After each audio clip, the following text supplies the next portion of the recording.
Because I went to school for law, most of the curriculum that I teach y'all is not what I learned in law school. Sorry. But it's the curriculum that I asked my professor and got the answers for. So I'm going to give you an example. How to get a judge removed off the bench. You're not going to go anywhere in any law school and that curriculum is going to exist. So here's how I found this out. You guys go to court and you allow a judge to intimidate you. But all you have to do is go to court and say, Your Honor, I never got served.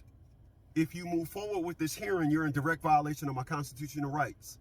I plead the Fifth Amendment from any further testimony. What you just told the judge was, process was broken. You will sure enough, get thrown off this bench. If you think that the 30 or so steps that it took to bring this to your desk was all followed carefully, Your Honor, are you willing to bet on the fact that you're in a system that's flawed, that's designed to trap men? Do you honestly believe that every time you sign off on an order, every step was followed appropriately? Your Honor, I'm not in here to question the fact that I'm in here for non-payment of child support. I'm in here because you're going to sign off on something and you agree with it, and you're not supposed to. And in doing that, you'll violate my constitutional rights. The 2 times that I said that to the judge, they said, oops, you're not going to put a dildo in my butthole. Meeting's adjourned. How did I find that out? Glad you asked. When I was in law school, I used to question my professor.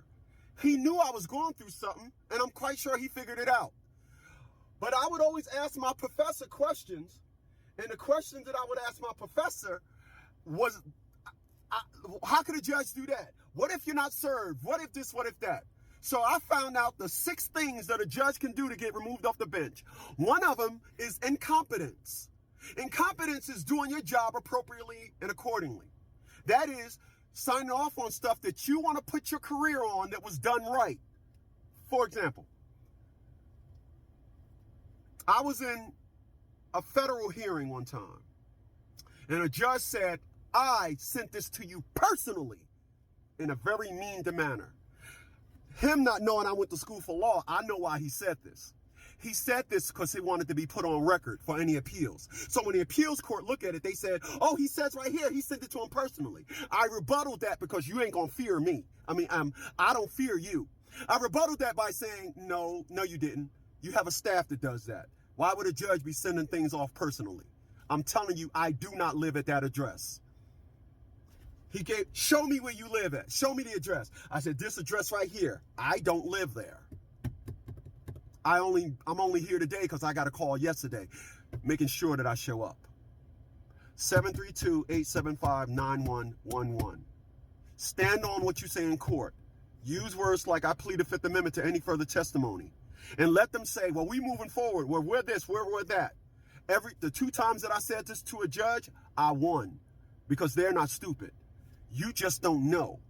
Anytime you say you was not served, you should go to court and say, Your Honor, I was not served properly, and I plead the Fifth Amendment to any further testimony. If you go forward with this hearing, you are a direct violation of my constitutional rights. See what happens.